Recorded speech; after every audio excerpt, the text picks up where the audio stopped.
Hey everyone, today I'll be doing 18 square one tips and tricks ranging from intermediate to advanced skill levels. I did the more basic tricks in the beginning, and then as the video progresses, they will become more advanced. Anyway, let's get into tip number one. So tip number one is canceling into the equator flip. So in about 50% of your solves, you're going to end up with the equator flipped. And instead of doing this as a separate step, you can actually cancel into flipping it from your last algorithm. Usually the EP, could be the CP. And the way you do this, and I've seen people do this kind of incorrectly because they cancel on the wrong layer.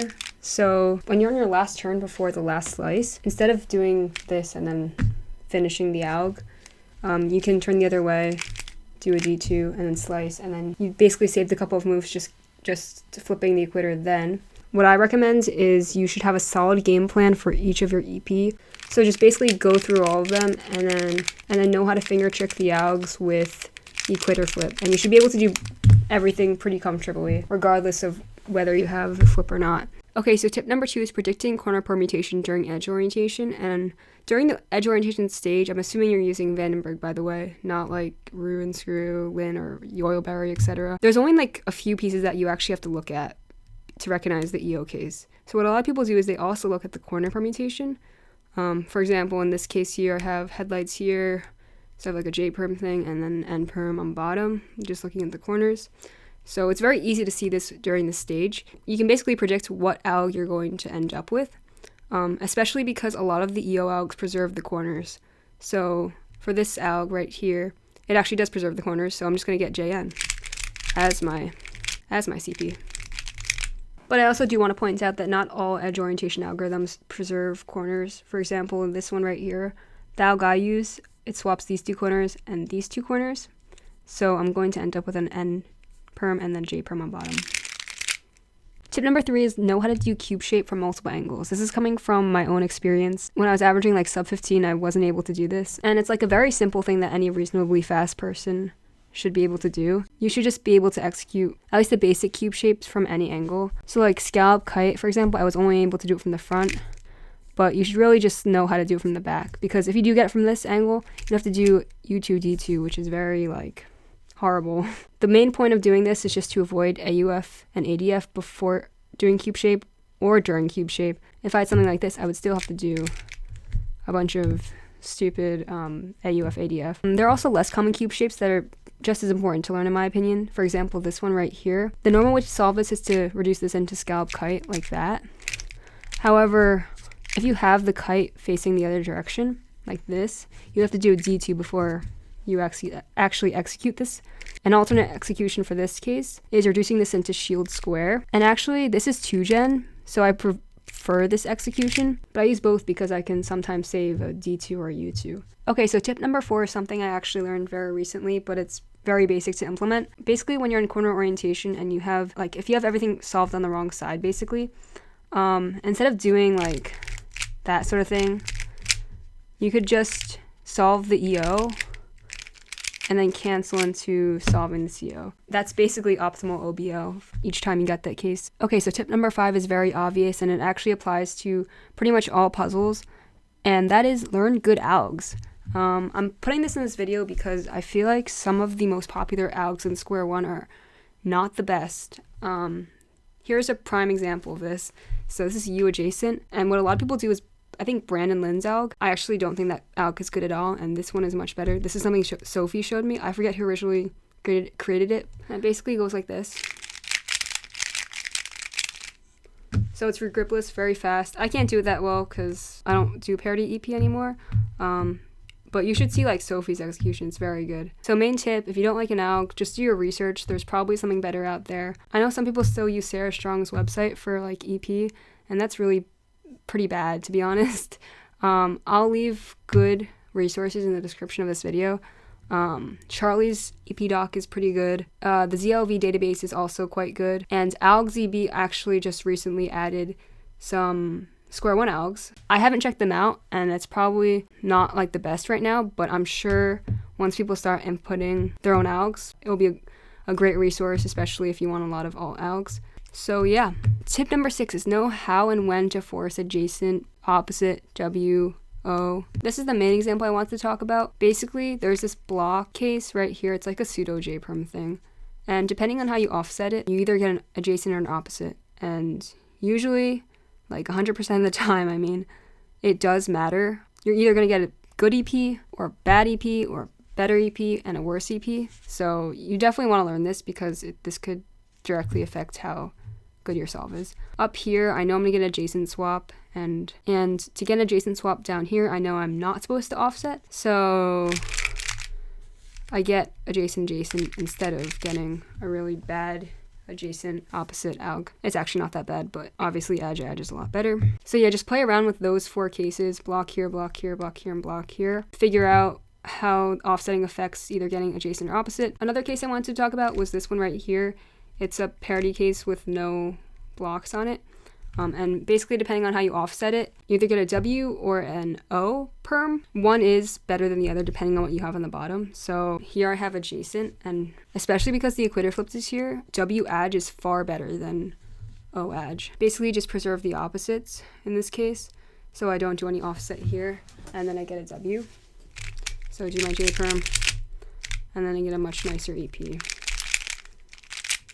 Okay, so tip number 7 is not so intuitive EPs. For certain EPs, there are better solutions than what you might instinctively do. So here's an example, W op. What a lot of people do is they basically eliminate the op and reduce the top into a U-perm like that. And that's not horrible, I guess, but there's some better solution, especially since the equator flips here. You can reduce something like this into 2 U-perms just by doing edge, and you get the good 2 U-perm case. Quickly, that's just, and I think that's a fair amount faster. You can also do a similar thing with O edge, which I think is even worse than the other case. You can do edge into same direction U-perm. And here's another one that I like. When I get HU with the equator flip, instead of doing the normal alg and then flipping the equator, I just do edge, and then W edge. Okay, so tip number 8 is canceling into the equator flip during CP. I basically do this when the EP I'm going to get has a really bad equator flip. So here's an example. I have a pseudo E-perm on top and this shape on the bottom that produces an opposite. So I'm going to have O op, which is nice, but not with the equator flip because the last move is M2. So instead, I would just cancel during CP now and then avoid doing equator flip after M2. Tip number 9 is influencing and predicting corner orientation during inspection and cube shape. So the most common example of this is shield square. Because the square is radially symmetrical, you can basically turn this to manipulate whatever CO you're going to get. If you don't know how shield square works, basically these corners are preserved, and then these two come down here, and these two here, these two here. So basically you can visualize it as a U prime and then an R2 in terms of how the corners move. So for this example, we can notice that since these two are the same, I'm going to end up with a bar on the bottom. Ideally, we would like a bar on top as well. We can move this corner here so it lands here. And then we just have a 1 slice corner orientation as opposed to a 3 slice. Okay, a way you can predict CO from cube shape is just by recognizing patterns. So this is one that I always seem to notice whenever I get barrel, and this isn't just like straight up barrel. Any alg that goes through barrel, I kind of just notice, oh, I have all my yellow corners up. I tend to see this often because it's just a very like easy pattern to see. I just know that, okay, my corners are going to be diag. And then I know my CO from there. This isn't really something you should sit down and learn. It's just something you can pick up while solving and noticing certain patterns during cube shape. Okay, number 10 is don't always offset to preserve blocks. Basically, preserving blocks is not always the best solution. If I preserve all these blocks here, I'm going to be getting adjacent, opposite, which again is not that good. However, instead of forcing adjacent and I offset these blocks instead and I force the opposite, I actually get an O, which is better than edge op. Something that I like to do is I force Z-perms instead of U-perms, specifically on the bottom of the cube. So I like Z-perms because they're slightly faster than U-perms on bottom for me, and you can do them from any angle. So it doesn't matter what the AUF is, you can do them from anywhere.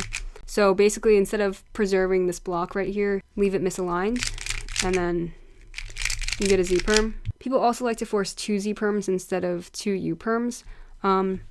I basically only do this if I know I'm not going to get same direction U-perm, because same direction U-perm I still prefer over normal Z-perm. Not preserving these blocks will give you Z-perm, Z-perm. And this is just a nice 6-slice algorithm as opposed to 8 slices for U-perm, I want to say. Not sure, but basically you are saving a few slices by forcing ZZ. So tip number 11 is predicting Z-perms and other EPs in general. So yeah, I'm coming back to this case.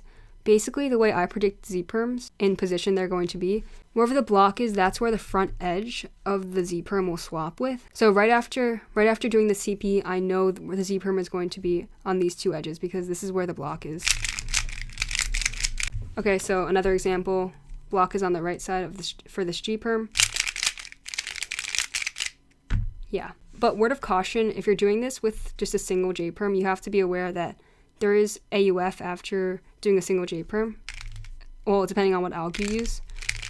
So it actually does a D prime after. So that affects, where your prediction is going to be. So that's just something to keep in mind. Using the same block system, you can also predict other EPs as well.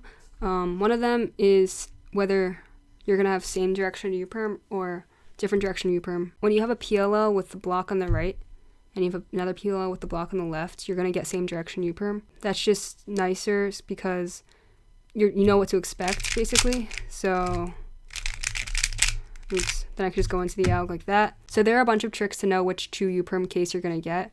This is especially helpful for when you want to force same direction U-perm, which I'll talk about in my next tip. Something I figured out with the blocks is that all of them have patterns, and using those patterns to predict your EP is pretty helpful because they're very easy to recognize. Okay, so like I said, tip number 12 is forcing same direction U-perm. Basically, there are 4 PLLs where you can force 2 different U-perms depending on how you offset it: T-perm, F-perm, V-perm, and Y-perm. So whenever you get these cases, you can pretty much always force same direction U-perm. So I use blocks to figure out if I offset or not. It's kind of like I don't want to explain the entire thing here, so if people want me to make a video on it, I'll go through every single case. Since this block is on the left, I know that you don't offset the V-perm to get same direction U-perm. Okay, so another example is R-perm, F-perm. So since the block is on the right, I know we can offset F-perm, and this will give me same direction U-perm. So using block recognition, you can basically force the best cases. Obviously, I did not elaborate on this at all, but again, if people want me to go over the trick, then I'll talk about it in another video. I just showed some examples of my thought process to force same direction U-perm. I recommend figuring something out depending on how much you value same direction U-perm. So some people it doesn't really matter, but I like it a lot better. But it's pretty obvious for some cases, like if you have TT, that if you offset one, you're gonna get same direction U-perm. Like you should just kind of know that kind of stuff. Tip number 13 is only using 2 CPs to permute both layers. So I find this most useful for the double JJ cases. There are a handful of 3x3 PLLs where you can solve with just 2 double J perms. Here's an example. T perm you can solve, and you can solve it with 8 perm too. So I just know that if you offset it from here and offset it from here, you can reduce this to 2 J perms. I find this most useful when I have an N-perm or a Y-perm on top and then a U-perm on bottom. This is because I don't actually know a CP for a single N-perm, so I just do JJ anyway. So I might as well just, solve the whole cube instead of doing JJ twice into U-perm. So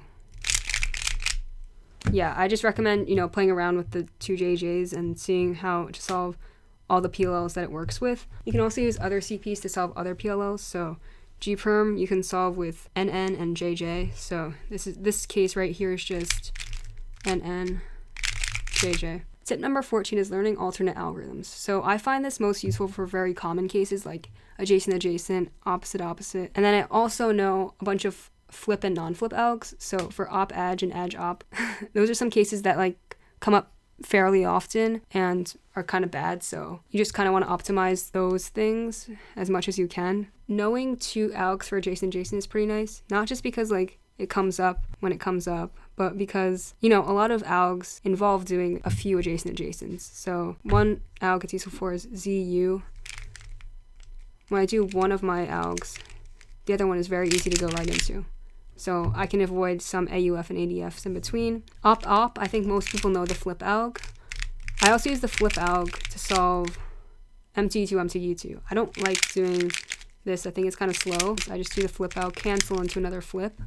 if that makes any sense at all. On the topic of M2, U2, M2, M2, U2, M2 is pretty versatile in the fact that you can do M2, U2, M2 or M2, D2, M2. And you should use this to kind of save some AUF, ADF stuff. So here, if I do M2, U2, M2, I end up with a U2 at the end, as I just discussed. But if I do M2, D2, M2, I just end up with a D as opposed to a U2 and a D prime. Okay, tip number 15 is learning a bunch of easy PBLs. There's actually an entire doc full of 5-slice PBLs and less.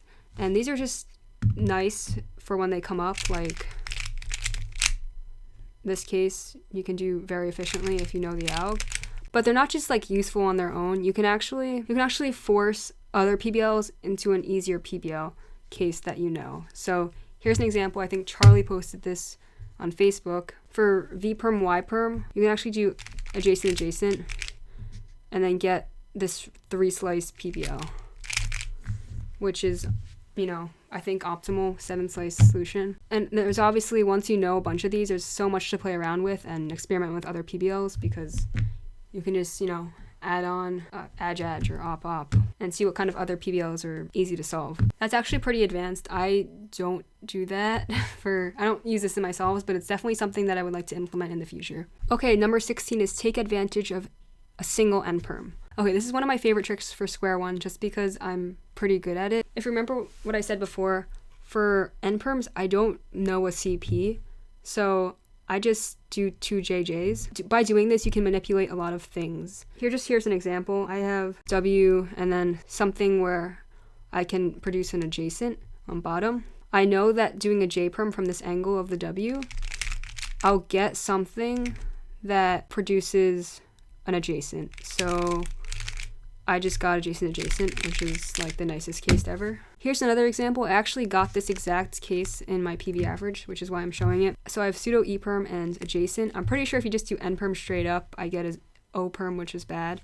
But doing a Y-perm, I guess, like JJ and then U2 offset, I force adjacent. So that's just super nice. So I'll show one other example that I think is really cool. So doing N-perm straight up will just give me adjacent op, which is, again, not the best thing ever.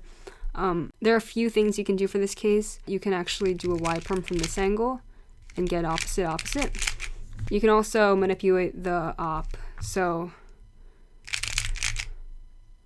you can do that and then offset and get adj. If you know the N-perms, it's kind of hard to implement in your solves. I do this very often just because I do JJ, U2 JJ anyway.